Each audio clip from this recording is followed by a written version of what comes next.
2.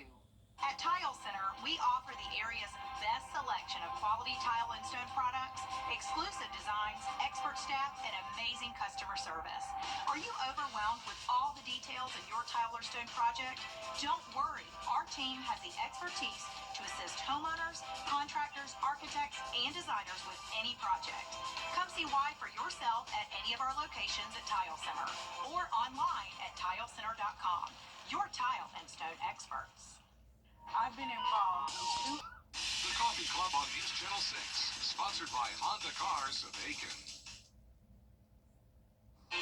We're ending the month of August on a hot note. Temperatures are definitely heating up a lot compared to how they were last week. We'll see a lot of mid-90s, humidity on the rise, and then possibly some rain finally this weekend. I'll have all those details coming up.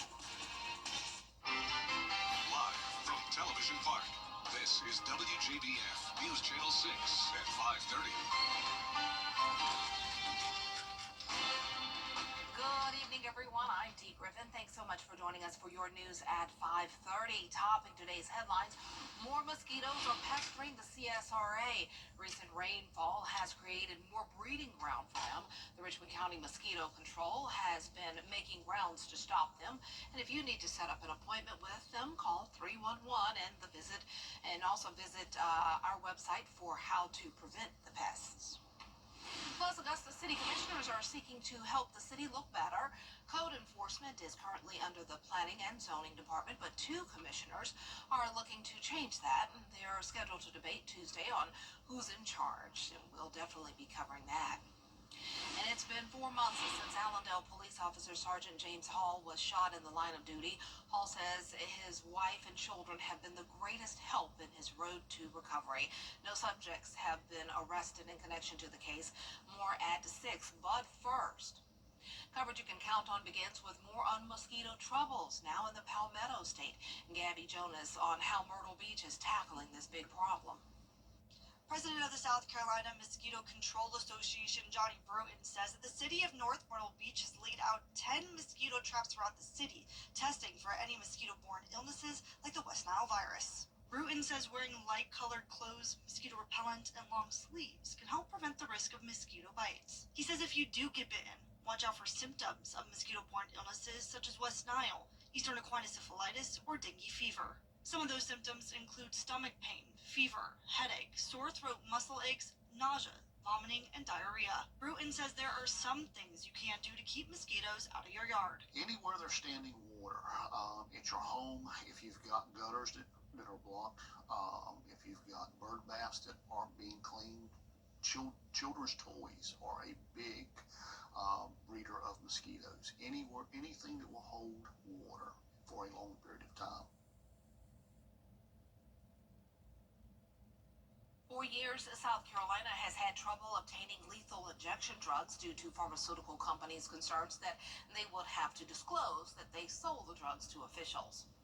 Well, the state legislature has since passed a law. Carolina has had trouble obtaining lethal injection drugs due to pharmaceutical companies' concerns that they would have to disclose that they sold the drugs to officials. Well, the state legislature has since passed a law allowing officials to keep lethal injection drug suppliers secret.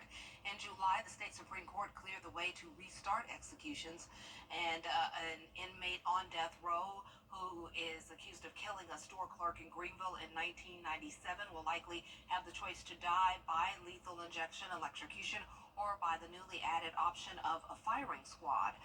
South Carolina's last execution was in May of 2011. My argument to that is, of course, well, what they did to the victims are as cruel and inhumane as well. So I don't feel that they deserve any leeway in regards to, they're already getting leeway. They're getting choices of how they're able to be put to death, but their victims never did.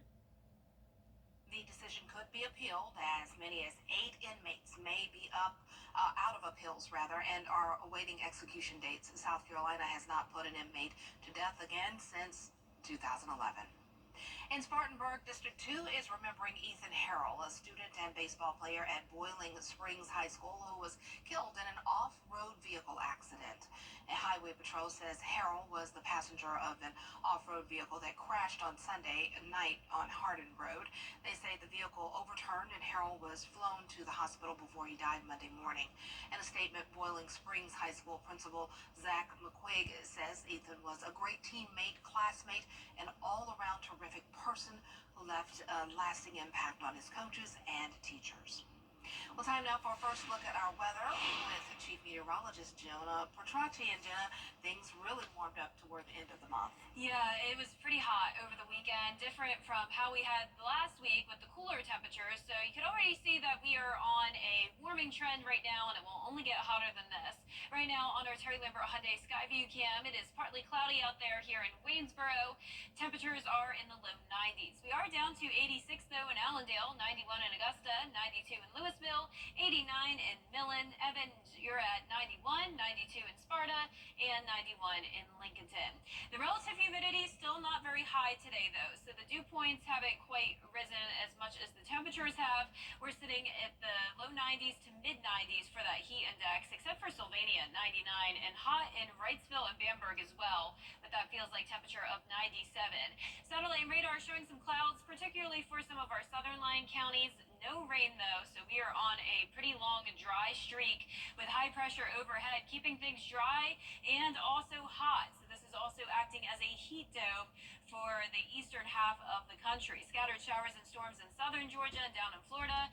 Winds are coming in from the northeast, 6 miles per hour in Aiken, 8 in Barnwell, 8 in Gibson. So a little bit breezy at times. We'll continue to see that east wind coming in tonight, mostly sunny, and then the sun sets at around 8 o'clock, 83, and then low 80s by 9 o'clock. Now coming up, I'll have a look at the full 10-day forecast as we go into the month of September. But back to you, Dee. All right, thanks so much. We'll see you in a few more minutes. A major landslide in Alaska killing one person and injuring at least 3 others is leading to a disaster declaration from the governor. Here's Melissa Adon with the details. Evacuation orders are in place after a deadly landslide tore through Ketchikan, Alaska Sunday, killing at least one person and injuring 3. This following heavy rainfall from over the weekend. Multiple homes and roads are damaged, while officials are concerned a second landslide could destroy more of the community. I'm really concerned for them because the weather hasn't stopped down there. It's still raining and blowing. Ketchikan got nearly 3 inches of rain over the weekend, which is about half their average monthly total. Higher elevations reporting more. Too much rain at once after a drier period can cause a landslide. So we feel that we've done about everything we can to address the immediate needs of this incident. We are experiencing intermittent rain. It was also high winds yesterday, so as long as that's not repeated and we can assure the site is stable, hopefully it won't get worse. Hot weather is what is affecting people in other parts of the country. 40 million Americans are under heat alerts from Oklahoma to Michigan. Chicago students going back to school amid an excessive heat warning in the Midwest. The district canceling outside recess and physical education classes for today and tomorrow. We won't have any outdoor recess. We've canceled all sports events. And of course, depending on the time of the day, not to have our children in any hot rooms. Public schools in Detroit are shortening their first days of school due to the heat. And out here on the west, the hot weather persists. This as new research from the medical journal JAMA shows that heat-related deaths are on the rise. Melissa Adon, ABC News, Los Angeles. And now to the race for the White House as the Harris campaign. And hot ones, hot songs, and hot new streaming news. It's all trending next. And hot temperatures all this week. We will see a lot of mid-90s. Heat index also on the rise. But finally, we could see some rain this weekend and next week. I'll break down all the details coming up. This speed is spring of the season.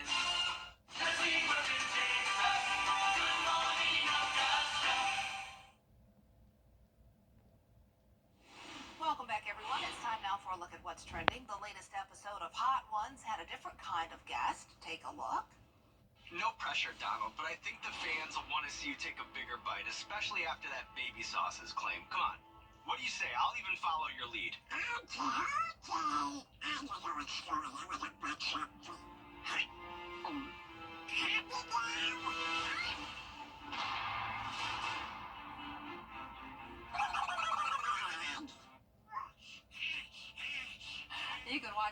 streaming on the First We Feast YouTube page.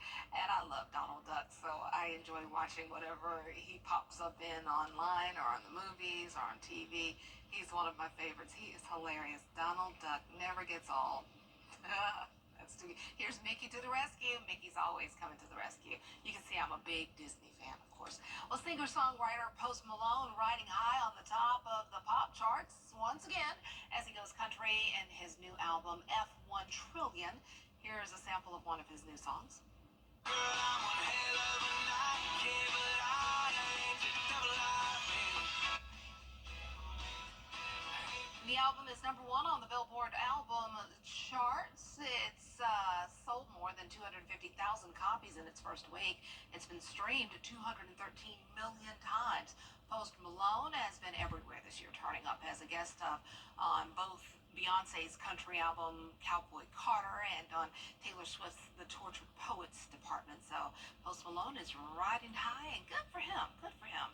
Well, in streaming news, rumors are swirling about a 4th season of Ted Lasso. Plus, Netflix has a new trailer for Emily in Paris. Here's Dana Devin. We start with some exciting news. After a series finale and emotional goodbye, this show may be making a comeback. What do you want, Roy? What do you really want? I just want to be left alone. Oh, Roy, you want way more than that. You're just so convinced that you don't deserve anything good in your life that you'd rather eat a bowl of soup and then complain about the portions. Get out of your own way, man. Hannah Waddingham, Brett Goldstein, and Jeremy Swift are all reported to be returning to Ted Lasso, and Jason Sudeikis is rumored to be serving as executive producer of the Apple TV Plus series. A few weeks ago, co-creator Bill Lawrence said this to Collider: "As fans, we'd all kill if it was going again, but everybody would say the same thing, which is whatever Jason feels like doing and whatever his decision is, we're all down with it." And we did our own investigation with the cast at the Emmys earlier this year. Is there something left for you guys after this season? Not necessarily Ted Lasso, but could the team possibly come back in another show? I mean, there's always potential, and it's all because the writers did an amazing job and created amazing characters. And yeah, I mean, anything's possible, you know. No official announcement has been made yet, but we're all rooting for a season 4. And Emily in Paris is doing something very un-Emily-like and jetting off to the Eternal City in the new trailer for the second half of the season. I'm Dana Devin. I always love the fashion at Emily in Paris. So cool. My friend Ro and I watched that and just love it. All right, let's see if we're going to love the upcoming temperatures for this week. The next big thing, hot. I don't know if you like that, but if you like it hot, some like it hot, you'll like this. Then I have your breakdown next. Stay tuned. I'm Jenny Montgomery. Join me next time for a personal account of one woman's health journey after seeing her father die at a young age, largely because of life choices. Plus, the Reading Rangers are keeping kids reading over the summer. Tuesday at 12:30 on Jenny. Weather headlines on News Channel 6, brought to you by Hickson Roofing. The News Channel 6 mobile app is now even better. Download it today. Now, your most accurate forecast with WJBF Live Viper 6. Welcome back. I hope you had a wonderful weekend and stayed cool. It was definitely heating up compared to last week when we had that brief cool down. We are now back to the typical summertime heat. You can also see partly cloudy skies here over at the Augusta Marriott camera. Terry Lambert Hyundai Skyview Cam overall showing a beautiful view. We're sitting at 91 degrees, feeling like 93, so still not as humid as it could be for this time of the year. Humidity at 44%, dew point of 66. High pressure is in control. That's why we're dry, but that's also why things will be heating up. Scattered showers down in southern Georgia and along much of the Gulf Coast, including down in Florida. But notice most of this half of the country is dry from that heat dome and also very, very hot. The temperatures are heating up in this area. Sharp cutoff here. The jet stream lifts further towards the north, and on the west side, Temperatures are much cooler, only 65 in Billings, 71 in Bismarck. Just to the east, though, 91, so 20 degrees warmer in Minneapolis, and then even 100 degrees currently in Kansas City. So extreme heat up there, excessive heat warnings in effect for places like Iowa, over into Indiana, and then even those heat advisories as far south as Nebraska. Our temperatures around the CSRA are in the upper 80s to low 90s, so no heat alerts here. We're seeing 93 in Sparta, 89 in Sandersville, 89 in McCormick, Barnwell at 90, and 88 in Bamberg. Now for your Tuesday, starting out in the upper 60s, climbing into the low 90s in the afternoon, east-southeast wind, and we'll have a heat index back to the triple digits. So today it wasn't too high, but tomorrow that's when you'll really start to notice that humidity, and it'll go all the way up to around 104 for Thursday. So that'll be the hottest day out of the week. Our Labor Day weekend, not as hot though. The temperatures do go back to around average in the low 90s, and we'll also be introducing a chance of rain finally, just around 30% for Saturday and Sunday, up to 40% for Monday, and then it looks like after that, Tuesday and Wednesday of next week is when we could have some higher rain chances. So nothing really going on over the next couple of days other than some passing clouds. So let's jump ahead to Friday at 8 o'clock. We're going to have a cold front approaching us. That'll bring some scattered showers and storms. Now, a lot of it will break apart before reaching us, and it looks like Saturday will start out dry, but then around Saturday at 10 o'clock, that's when we could see some rain move in, and then it picks up on Sunday evening again.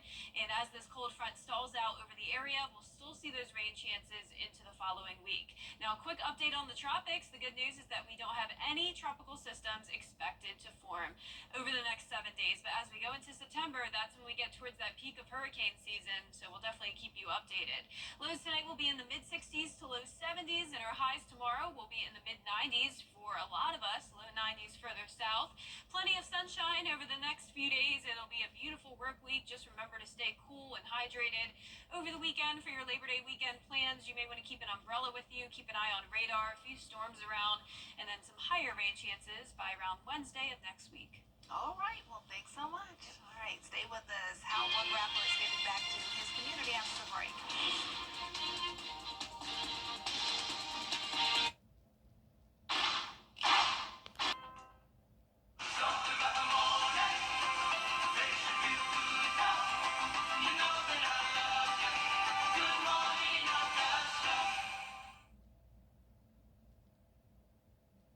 Rapper Gunna says he'll give dozens of families in his hometown of South Fulton, Georgia, $1,000 per month. He contributed $500,000 to a guaranteed income program. The money will be used to provide $1,000 stipends for at least 30 families for 1 year. The mayor of South Fulton says the money will go a long way to addressing economic disparities. Way to go, Gunna! That is awesome. Now that's how you give back. That is phenomenal. Good for him. Wonderful. Good things will come to him because he's giving back, right? Well, that's it for your news at 5:30. Stay with us. Brad has your news at 6. Coming up next, we'll have more on the efforts to beautify Augusta as